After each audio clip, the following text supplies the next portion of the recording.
Okay, so in the last lecture, we studied or we tried to comprehend or we tried to conceptualize the Ampere's law, and we did an example that was rather scary or rather confusing, we can say.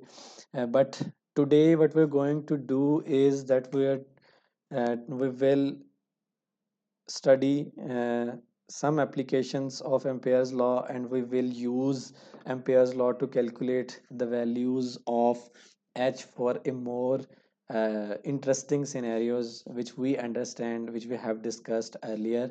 And we will compare the results that we get by using Ampere's law with the results that we got when we calculated the values of H by using Biot-Savart law. So to start with, we will talk about an example. And in this example, what he's saying is that he wants us to calculate the value of magnetic field intensity H due to an infinite length wire of radius A. So we have a wire which has infinite length and a radius A. Okay, so he's saying that there is a current that is transversing through its surface, and the current's notation is I, and he is also telling us that this current is uniformly distributed over its surface. So we don't have to worry about the non-uniform type of current. He's saying that please calculate the value of H at distance r, distance r from axis of wire. This is the first requirement. And the second requirement is that r needs to be less than equal to a, as well as we also need to calculate the value of h when r is greater than equal to a. So these are the two main scenarios. We'll try to write, or we'll try to understand what he has given us in the form of an image, so that we can understand what do we need to do more properly. So he's saying that we have a wire. We'll try to draw a wire.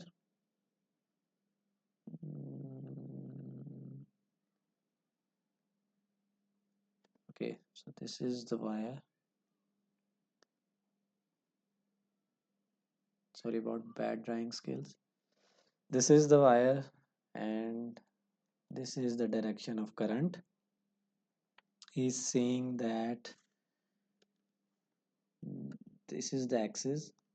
This means that this is going to be the radius of wire, which is a. He has given us already, and he wants us to calculate the value of h at r, and the two conditions that he has given us is, one, for one, the r should be less than a, and for one, the r should be greater than a. So we'll talk about the first one, in which r should be less than a. So we'll give this the notation of r1. So we'll draw a closed contour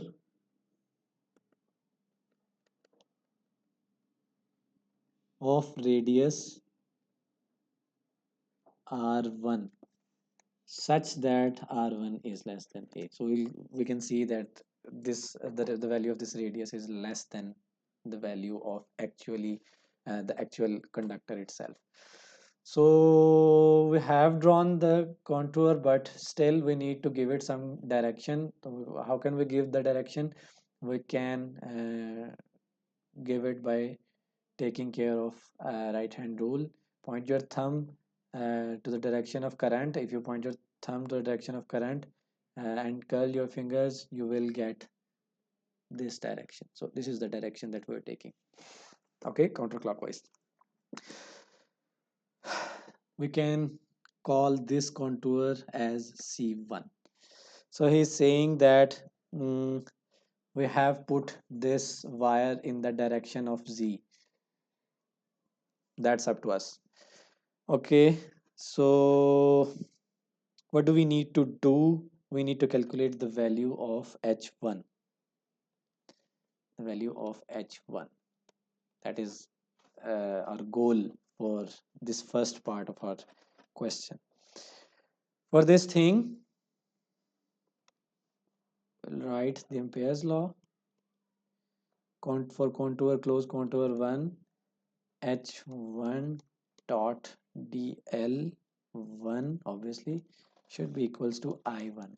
Now, what you need to understand is this I1 is not equals to I. Why is it so? The reason is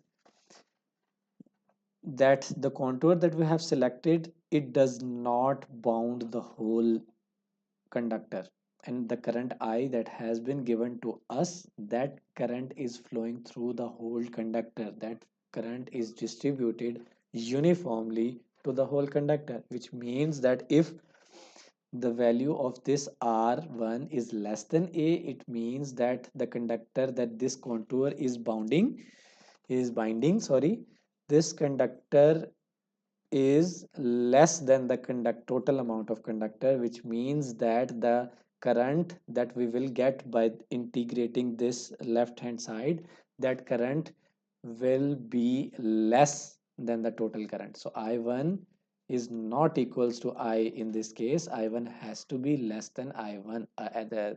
I1 has to be less than the total current I, because uh, the area that is bounded by this contour is less than the total area. So you need to understand this. What's happening is, if this is how we have placed it, if this is in the direction of z, that means this is z and this is in xy plane. So I will redraw this. This is, now we're looking at it from this side. We'll redraw this, and this is basically the contour, sorry, this is the contour that we selected. This is its radius r1, this is the total radius a, and this is the direction of the contour. This should be y, this should be x, and z is into coming out of the screen. So coming out of the screen is basically the length of the conductor. Okay, this is x, this is y. So what we're going to do is that we're going to estimate what the direction of h is going to be. What is the direction of h? We know that if we have placed our thumb in the direction of current, we know that the fingers will give us the direction of h. So the direction of h is going to be in y's direction. Why? Because if this is x-axis, so this is how the contour is rotating. So the phi is always measured from x-axis. This means that the h is in phi's direction. Okay, so phi h1. So what is the value of dl? dl is also in phi's direction. Obviously we have taken the direction of our contour to be in the direction of magnetic field, so this is also in phi's direction. And what will be the value of dl? So this is a curved path. The value of dl is going to be r1 into d phi. This is the value of dl1. So we'll put these values back into this. What we'll get is, for c1, what is the value of h1? This is phi hat h1 dot phi hat r1 d phi. Phi hat, this is going to be obviously 1, and after that h1 r1 d phi, and the contour is from 0 to 2 pi. So H1 and R1 are constants. We can take them out because H1 is supposed to be uniform. I will take them out, and 2 pi for inside uh, solution. So this is 2 pi R1 and H1. 2 pi R1 and H1. We have calculated the left hand side. Now it's time for us to calculate the right hand side. The right hand side is equals to I1, but the value of I1 is not given to us in the numerical. It means that we have to represent this I1 in the form of I, so that we can put the value of I into that expression and calculate the value of H1. For that case, we said that this I1 is a fraction of current that is passing through the total that is the total to the total area. So this means, how can we calculate the area of the area that corresponds to R1, obviously, which is less, divided by total area multiply by total current. That is going to give us the value of I1. So I hope this is a unitary method. I hope you can understand how this works. So this is, we're taking the fraction. This is how you calculate the value of your assignments, the weighted value of your assignments. Like if your mid is was of 50 marks, but its weight was 20 marks, and you want to calculate how much did you get uh, from 20 if you have 40 marks from 50. So what you do is you divide 40 divided by 50 and you multiply it with 20, so you will get the value. So this is how this thing is working. You have the smaller area divided by the total area multiplied by total current. You'll have the current that is flowing through the smaller area. So this is I1. What is the value of A1? A1 should be pi R1 square. Similarly, A total should be pi A square. So what we'll do is that we will put these values into this one. So we'll have I is equals to pi R1 square divided by pi A square, and we'll multiply this by I. Pi will cancel, and R1 square divided by A square into I. So this, now we'll put this thing back here. 2 pi R1 H1 is equals to this thing, R1 square divided by A square and into I. So this R1 is going to be cancelled. This 2 pi is going beneath this. So H1 is equals to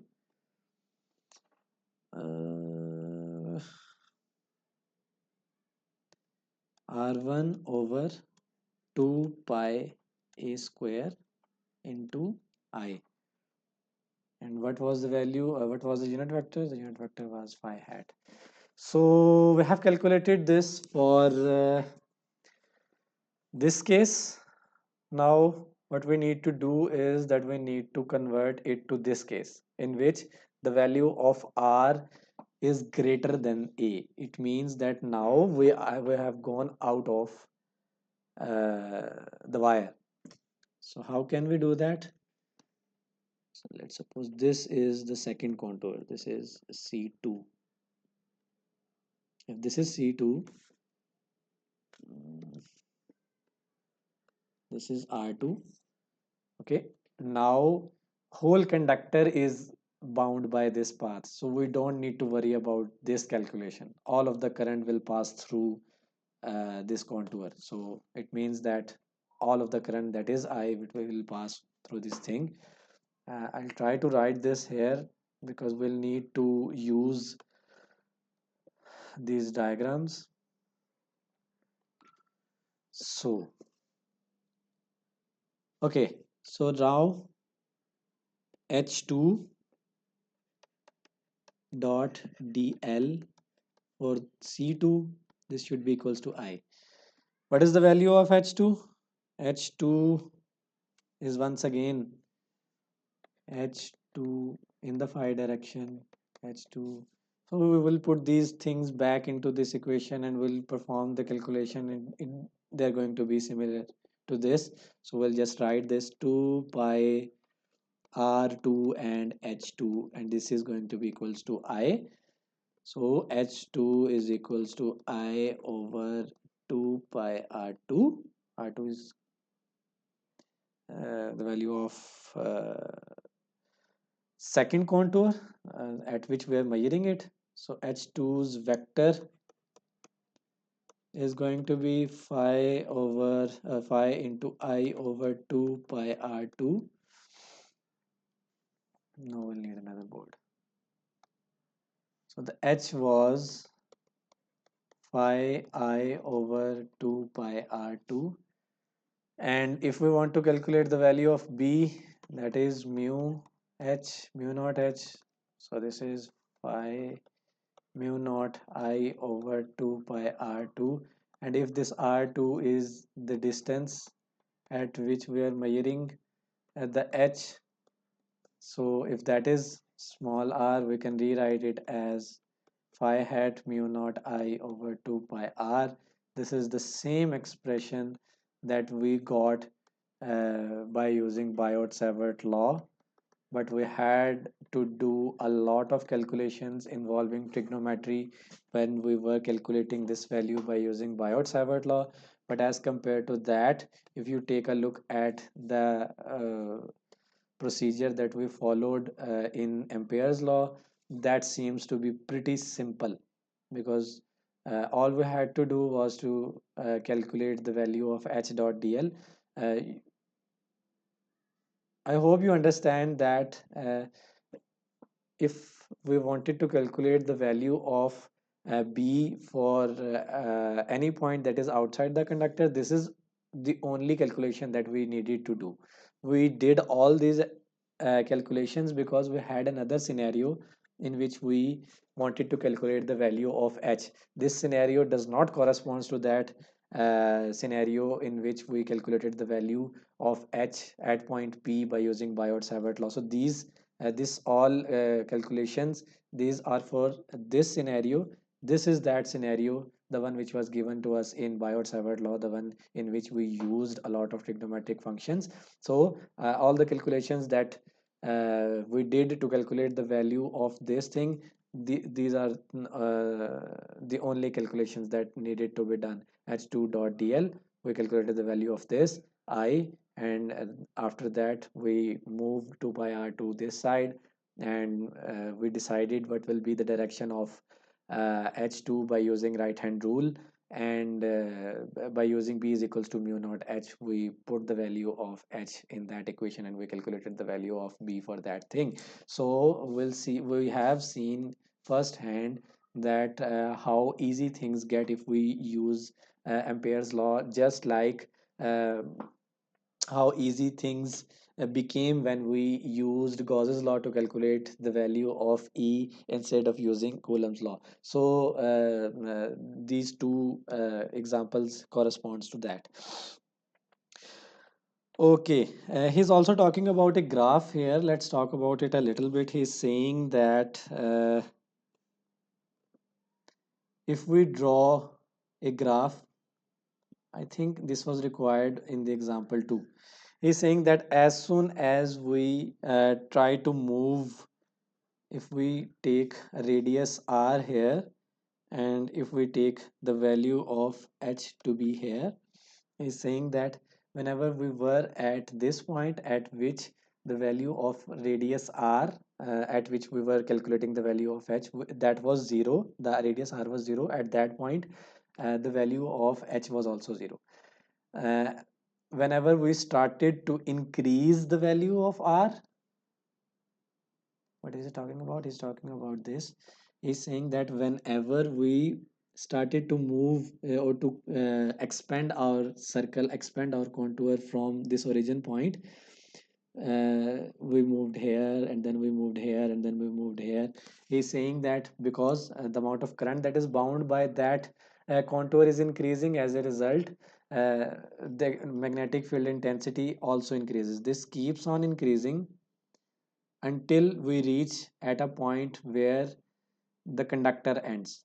This is the value A at which the conductor ends, and now when we try to move further away, then the value of H will start to obviously decrease.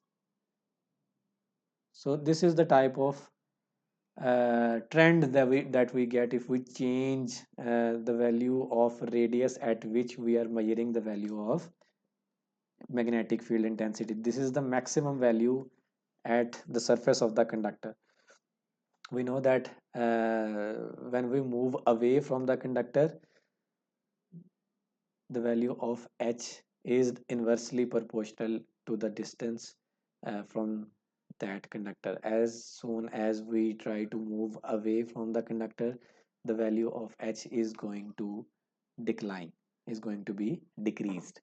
Okay, so this is the graphical representation of that thing. So this is H2, this is was H1.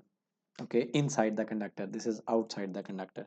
So he's saying that inside the conductor the value of H is linear, and outside the conductor the value starts to decrease.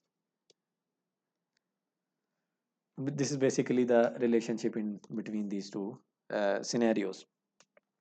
Let's talk about another example, another application of Ampere's law. We're trying to practice the Ampere's law as much as we can, because I want you to understand different scenarios, understand different ways how this law can be implemented, so that whenever you have a numerical in front of you and you are being asked to calculate the value of H by using Ampere's law, you know that how can you imagine a contour, and how can you apply the Ampere's law to calculate the value that is required of you. So he's saying that please calculate the value of magnetic field due to a toroidal coil. So what is a toroidal coil? Basically, it is a donut shaped coil. We'll try to draw that coil. Apologies in advance.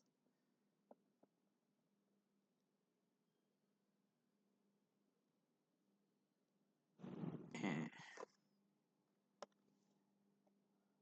So my donut is a little bit unsymmetrical, asymmetrical,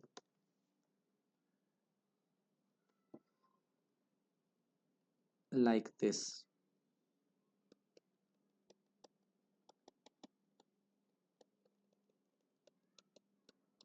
So we have this kind of a thing, and we have a coil on this donut shaped thing, like this.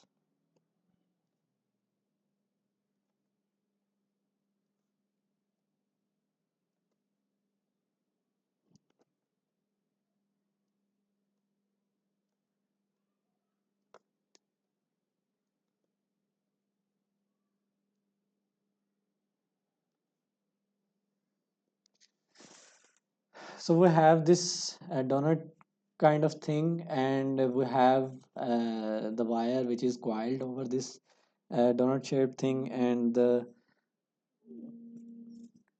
value of and the direction of current is like this. So it's going here, it's there, and then it's going here, like this, and then from here it is like this, exiting. Okay, so he's saying that there is this current that is flowing through this toroidal coil. Now what he's asking of us is that he wants us to calculate the value of uh,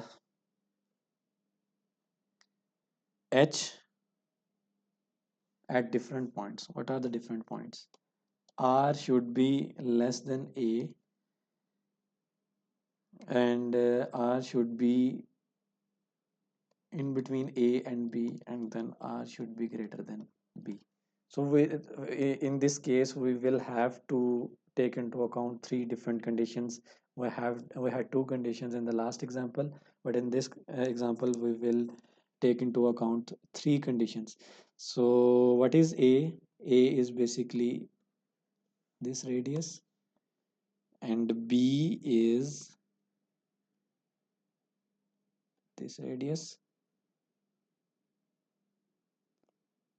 Yeah. So it means that we have to take into account three different types of R's. One will be inside this thing. The second one will be inside this coil like this, and the third one will be outside this donut shaped thing like this. Okay, so we what we need to is also saying that these total number of turns are n. Okay,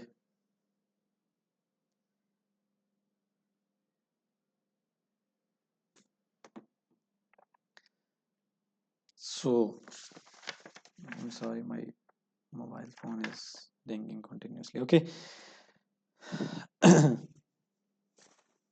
So he's saying that for the first scenario in which the contour is uh, of the radius which is less than a, it means that this is the contour, and in this contour we need to know that in this contour there is no conductor, that is bound by this contour. It means that the value of h for this thing is going to be 0. Another thing is this scenario, and if you take a look at this scenario again, you'll find out that this r is does not include any kind of conductor. It in fact includes some the conductors, but the problem is that uh, these conductors are in the form of closed circular coils. As they are in the form of closed circular coils, this means that the amount of current that is flowing out of this screen, out of this conductor, the same amount of current is flowing back in. It means that all that current will cancel each other out, and as a result there won't be any kind of edge outside this uh, coil. We can talk about it in terms of solenoid too. You know that all the magnetic lines of force are inside the coil.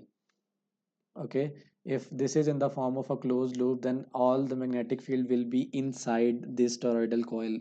There will be very less magnetic field that is leaked out of this toroidal coil, because all of the it will be inside this toroidal coil. So all that remains is this expression, this one. For this one h is 0, for this one h is 0, and for this one what we need to do is that we need to find out the value of h dot dl for closed contour, and this should be equals to the amount of current that is enclosed in this. We'll talk about that later.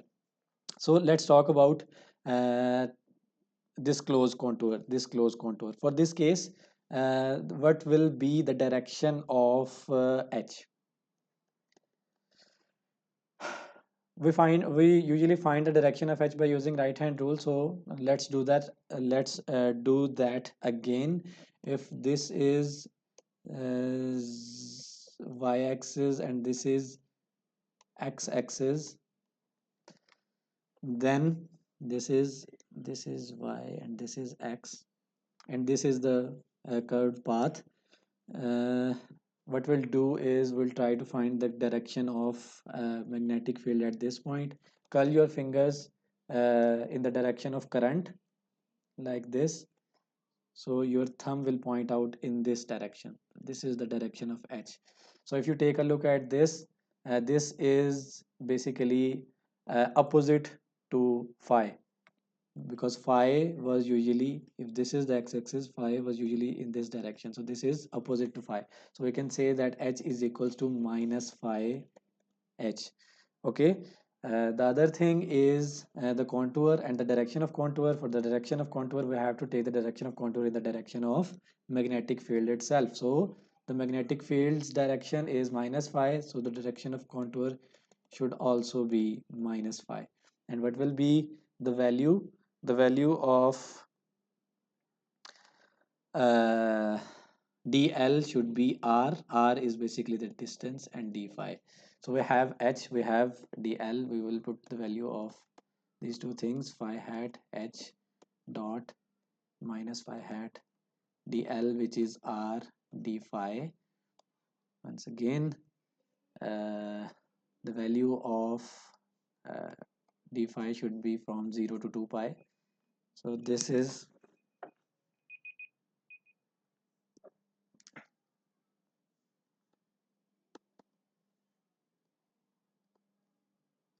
okay. So this should be equals to 2 pi r, and apart from that h. So we have this. This should be equals to the amount of current that is enclosed by this path, by this contour.